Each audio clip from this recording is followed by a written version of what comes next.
शाम को अम्मा ने कहा, सासू जी ने कहा कि बहू सुबह जल्दी उठ जाना, तो समझ बहू को शाम को ही बीमार पड़ गई और बहू सुबह जगी नहीं और सासू उठ करके झाड़ू पोछा करती बर्तन धोती है और बहू बीमार पड़ी। ऐसे हमारे समाज के लोगों को, ऐसे कलयुग हमारे समाज के ऊपर मंडरा रहा मेरे समाज के लोगों, इसलिए कहना है एक कहानी कहूँ, एक कहानी कहूँ सुन के जाना, ऐसा आया है कलयुग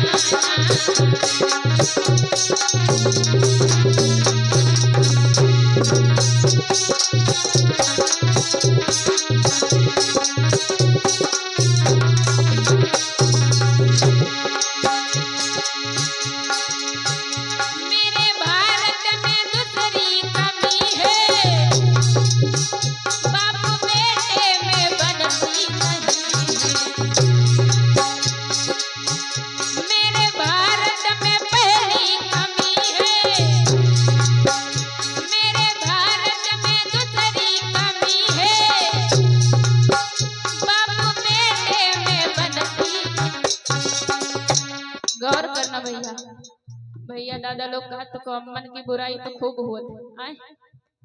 अब भैया अपनी बात सुन लो कि जिस समय जो बाप और बेटे में भी नहीं बनती, किस किस के घर में नहीं बनती, गौर करना। पिताजी ने कहा बेटे से कि बेटा सुबह जल्दी उठ जाना और कार्यक्रम का समापन है। सुबह घर में बहुत ज्यादा काम है, भंडारा का व्यवस्था करना है, सुबह जल्दी उठना और जो घर में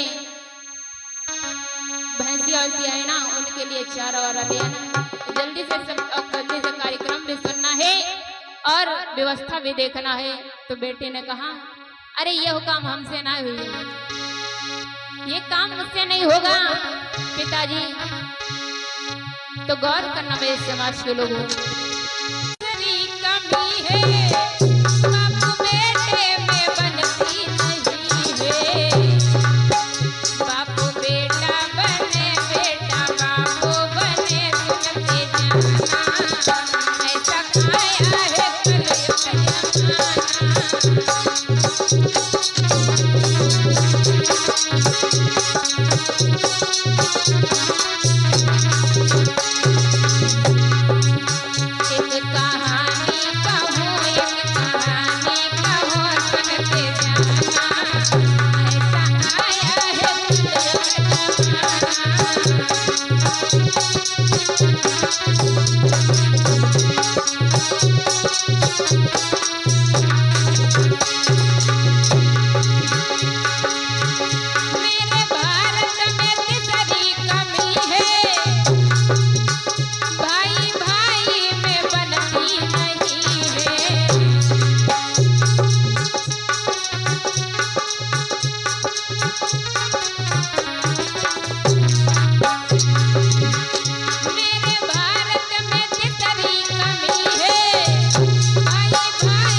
सगे दो भाई थे और आपस में बड़े प्रेम से रहते थे और दोनों भाइयों की शादी भी हो गई, बंटवारा भी हो गया, लेकिन झगड़ा नहीं हुआ भैया। लेकिन जो दुश्मन थे तो किस प्रकार से जा करके घर में भैया और झगड़ा लड़ाई अगर इसके घर में ना होती हो तो किससे मिले जा करके जानते हो? हमारी पार्टी से। वो जा करके घर में बताते हैं कि इनके घर में झगड़ा नहीं हो, पड़ोसी जो जलता था उनके घर में जा करके झगड़ा लड़वाता भैया। तो कहना है मेरे भारत में तीसरी कमी है,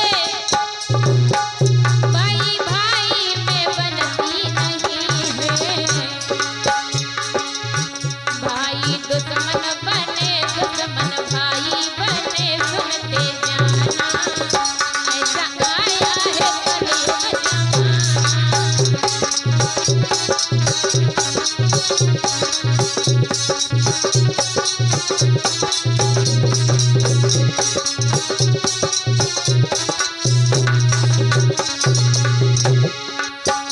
एक कहानी